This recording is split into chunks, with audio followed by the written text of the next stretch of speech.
play. Okay, you press play. So for example, 9 p.m. Manila, press play. And then at the end of your shift, you don't need to stop the timer. Kasi this will automatically stop after 8 hours. So you see the small circle with the letter I. This is where you see your limit. So in my case, yung limit ko is 8 for the day and then 40 for the week. So automatic yan stop after 8, automatic stop after 40. Okay? The only time you stop your timer is when you take your lunch break. So when you take your lunch break, just stop your timer. Normally, yung lunch break is unpaid is 1 hour. So, but I will check with River Town if 30 minutes ba or 1 hour. So, take your lunch break, you stop the timer, and then after lunch break, you press play again. Okay? And then you also get two 15-minute paid breaks. So, for the 15-minute paid break, first, you cannot combine the two 15 para maging 30. It has to be separate. One 15 and then another 15 in the afternoon. Okay? And then when you take your 15-minute break, you don't need to do anything in the Hubstaff. So you just let it run. Hayaan mo lang si Hubstaff to, to continue. Okay? But make sure you come back after 15. Kasi, I don't know if you're familiar with this, but kani si Hubstaff, this will automatically stop if it will be idle for too long. Meaning, kanang wag ni movement or anything, will stop siya automatically. The time period for that is 20 minutes. Okay, so make sure when you take your 15-minute break, balik ka before 20 or after 15 para dili siya mo automatically stop. The same thing, like for example, when you're working, you make sure nga na movement every now and then. Otherwise, it will automatically stop. Okay? Anyway, before it stops, I think na may prompt naman mo message man na nga, are you still working? May na message. So, make sure lang na within 20 minutes there is movement or there is activity going on. Any question on this one, on the timer? Wala naman po. So, start of your shift, press play. By the way, for example, if your shift starts at 8 a.m. Eastern or 9 p.m. Manila, you can actually press play early, pero yung maximum is 15 minutes lang. Okay? So, for example, 9 yung mong shift, pwede ka 8:45, 8:50, pwede lang. Usahay man good, usahay, di ba, masayuta na. Kita na maghuwat ta, makalimot na na ta og play, may pag mo play na lang ta, di ba? Pero 15 minutes lang ang maximum, ha? Okay, let's move on to the dashboard.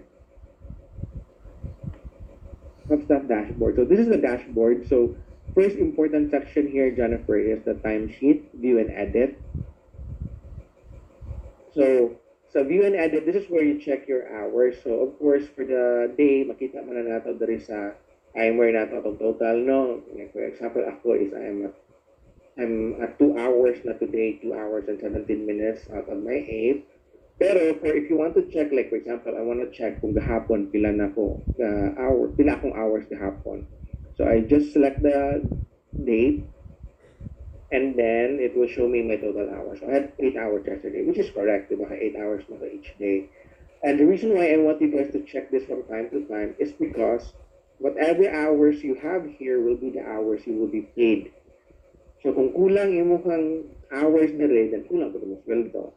So make sure it is correct, okay? Make sure it's 8 hours each day. All right, clear? Okay. So what if, for example, Jennifer, nag-lunch break ka, and then nanawag ang client, si Chami, nakalimot ka o press play after lunch break. Well, that happens. Di ba? Especially sa high natin, sa itong edad sa high, makalimot na ta. So, what's going to happen in those cases is you can file a dispute. So here in our group chat, at the very top, under important files, we have a time adjustment request form.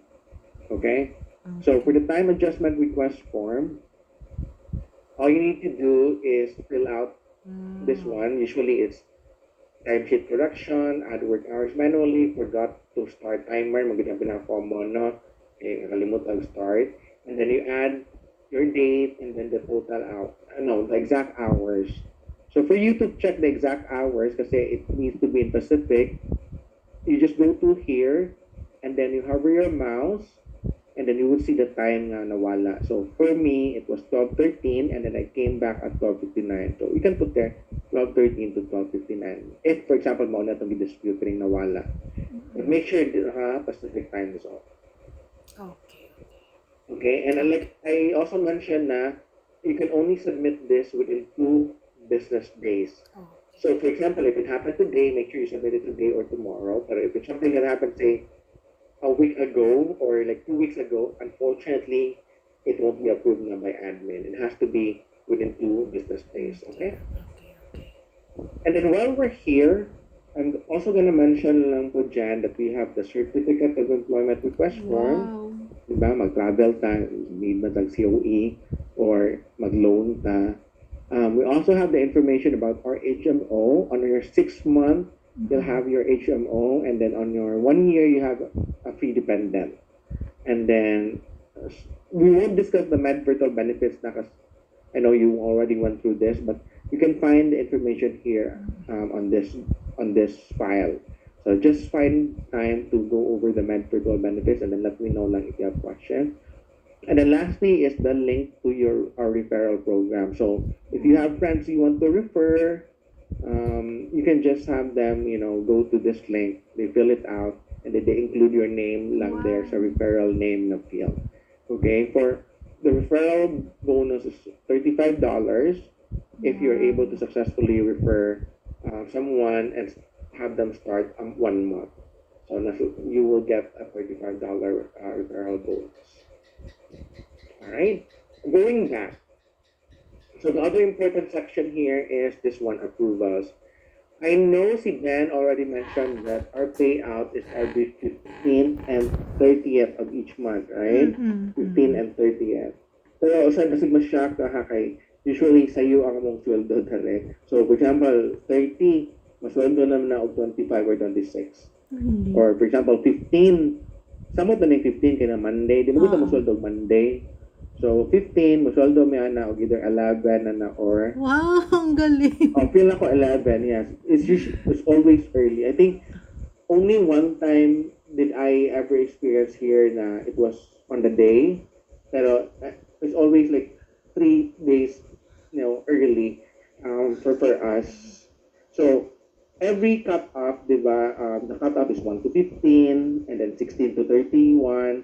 So every cut-off, I will be asking everyone to review your timesheet. And this is where you review. You go to approvals, you select the date. So for example, December 1 to 15. Click apply. Oh, by the way, I forgot. So December 1 to 15 gets paid on the 30th. And then 16 to 31 gets paid January 15. So for example, if you start tomorrow, your 4 to 15 gets paid on the 30th. Okay? And then 1 to 15, I'll ask everyone to review the timesheet. So this is where you go. Just select the date, December 1 to 15. Click apply ba, submit. Okay, apply guys. And then you will see your total hours. But of course, this is not completed. December 3 pa man ta, di ba? So, kulang pa. But assuming end of the December 16 na today, so we're expecting how many days ba is December 1, 5, 10. So we have 11 days kami complete man me. Ikaw, you will have 1, 2, 3, 4, 5, 6, 7, 8 days. Okay, so 8 times 8 is sila man na 64. Hugot mo kung math, pero correct ba? So, example, you're expecting 64 hours here, right? If it's correct, if 64 good siya, sagdi lang. You only need to review. Okay? Do not submit, because I will be the one to submit, and then my manager will be the one to approve. You just need to review. But for example, you're expecting 64, pero you only have 60 hours or 50 plus, and you're not sure why, you can click on this blue date, and it will give you the breakdown of each of those days. So for example, kani si VA, si Abigail, so 8, correct. And today, she only has 3 hours. Of course, kasi start pa lang na today, so hindi pa complete yung day na today. But this is how you check. So if you see, okay, this particular day, I only have 6 hours. So that's why I was missing hours on my total timesheet, let me know so we can check if we can still dispute this, okay? Okay. So you just have to let me know lang if may mga, discrepancies on your total hours. The next one is the important section here is screenshot. So our hub staff will take screenshots of our device when it's running. Of course, when it's off, when it's not played, it won't take a screenshot. Only when it's turned on. So these are my screenshots for today. Yeah, I was talking to another group earlier. Um, they are from El Salvador and from Nicaragua. And what it does, it takes screenshots now, and then what it does, it then generates my activity rate. So the activity rate will just go to yesterday para clear. And what it does, the activity rate is based on mouse movement and keyboard strokes. Okay, so and then for compliance, Jennifer, we have to maintain a passing score with activity rate. So not like passing score for compliance, including myself. What do you think is the passing score, or like the lowest activity rate for us, all of us? 50? Okay, good answer. Actually, very safe answer. Knock at least 50. So for compliance, the passing score is 30%. Okay, only 30%. Kasi we know naman that everything is being captured by HubSpot, diba? So we understand. So but normally for VAs, your activity rate is nasa 50 talaga yan. Kasi madami kayong, particularly for card prepping, di ba? Dami kayong mga, mouse movement and keyboard typing, di ba? So, let me double check for Rivertown. Oo, yung nasa 50%. Si Casey, yung sabi ko si Casey, nasa 50%. Mostly nasa 50, yung highest is sa other departments, sa billing yata, nasa 69-75% sila. So, very busy. Pero sa group nyo, nasa 40 to 50% kayo sa group nyo. Yun. But also, do not attempt to manipulate your hub staff, Jennifer. Kasi, meron mga VAs natin na they will download an app, di ba yung like clicker app para automatic siya merong movement. Or like in my BPO days, what we do is nag-iipit kami, we put a coin sa keyboard para it will like continue to type. Do not do that because what's going to happen is that it will be reported here. Under unusual activity, i-report yan ni Hubstaff automatically and it will send an email to the manager. So, let's avoid na lang. I'd rather see a low activity rate rather than a high fake one. So, let's not attempt to manipulate our activity rate. The next topic is WISE. Are you familiar with WISE? Okay. So, kasi sa atin, in the Philippines, we're using WISE. Those outside the Philippines, you're using Listo Global. So, you already have a WISE account? Wala pa. Kanina lang po. Kanina lang. Okay, sige. But make sure lang it's a verified account. They would need you a valid ID for you to have a verified account. Kasi si WISE, you won't be able to transfer the money if hindi siya verified account. So, to verify, they would just require you to submit like an ID for verification. Now, what's going to happen sa WISE pala, during payout, you will receive an email in your personal email that will say, MedVirtual is trying to send you money, and then you need to click a button. The button will ask you to log in. Then once you're logged in, it will then ask you to transfer, what do you call that? Transfer, or ask you where to transfer. Check ko muna if it's here.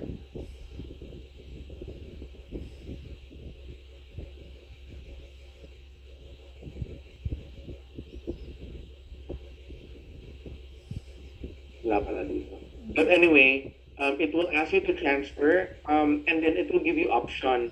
Yung first option kasi is WISE PHP or Wise Wallet. Do not select the Wise PHP. Select your bank account. Okay? Do not use the Wise. Kasi what's going to happen is if you select the Wise, the money will go to Wise Wallet, and then from Wise Wallet, you can transfer. Pero every time you transfer na, meron na siyang additional fee.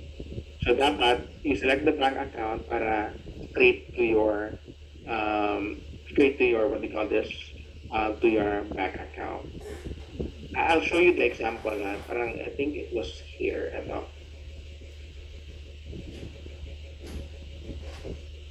So, hindi pala, wait.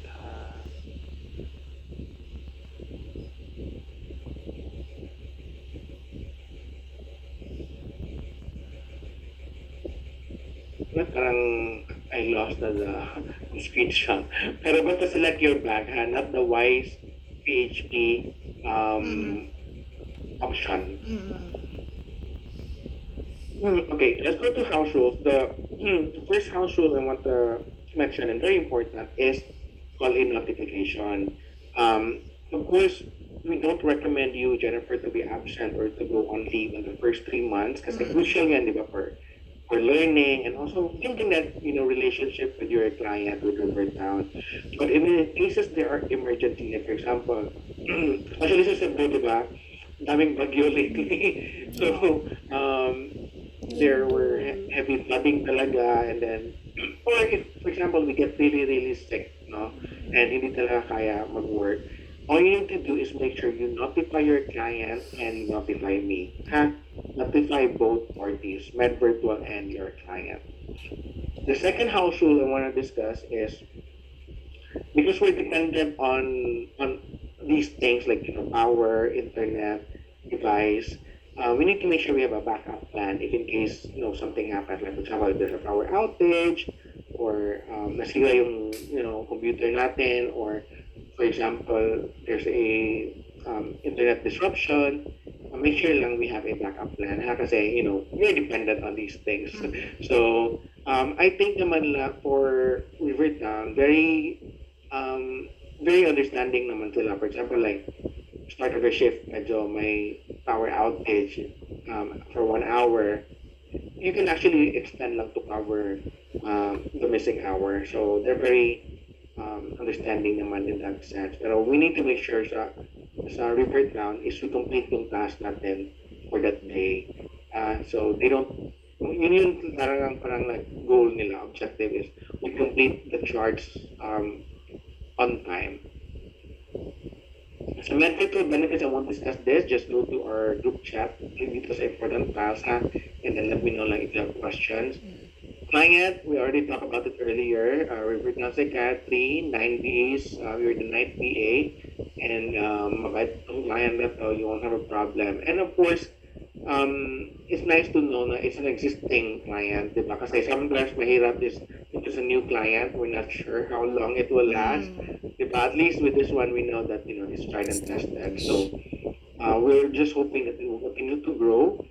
And I think you guys are also off on, 25th and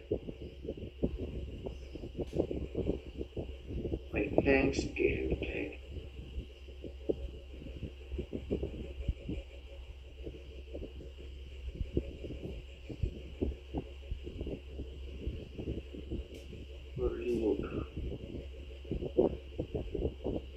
I think you're close on 25th and January 1. But I'll double check lang which days you will be closed. And this is paid time off. Yung 25th natin and January 1 are paid time off. Yes. Pero sayang lang, hindi kasama si 24 kasi sa US kasi, di ba, 25th sila, hindi sa 24. Tayong Pinoy, 24 tayo, di ba? That's what we follow, yung 24. Pero carry lang, sige. At least meron tayong paid time off. But I'll check.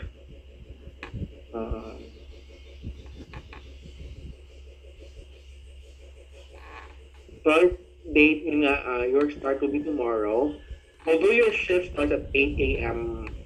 Eastern, for tomorrow it will be 8:30. Okay? 8 by Friday, pero tomorrow 8:30 yung meeting natin with the client. I will be there on the call. So you will receive an invite from me for your day one tomorrow for 8:30 a.m. Eastern. So I'll be the one bridging the call between you and the client. So tools, you mentioned ECW, but you will also be using a VPN. So the VPN that you will be using is paid. So I will be requesting MedVirtual, and then by tomorrow or later, you will receive an email for the VPN. So you need to set it up lang, ha? Okay, it's a short VPN.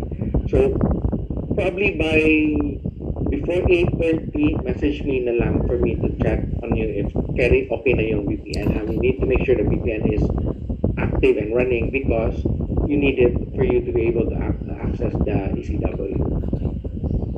And then on WhatsApp, you need to prepare your WhatsApp too kasi the client will communicate with the team members through WhatsApp. Dati meron silang Slack pero I think they remove it and then they will communicate with you guys through WhatsApp. Okay?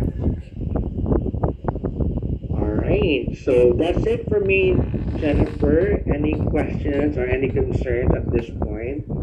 Wala naman po. Natanong ko na kanina. Sige. But if something comes up, if later you have questions, just message me in Slack lang, ha?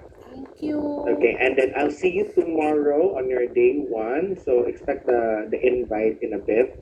So your day one will be tomorrow for Rivertown Psychiatry. So congratulations again. It was really nice talking to you, Jennifer, and then I'll see you again tomorrow. Okay? Bye-bye. Salamat. Bye. You take care. Good night. Bye bye.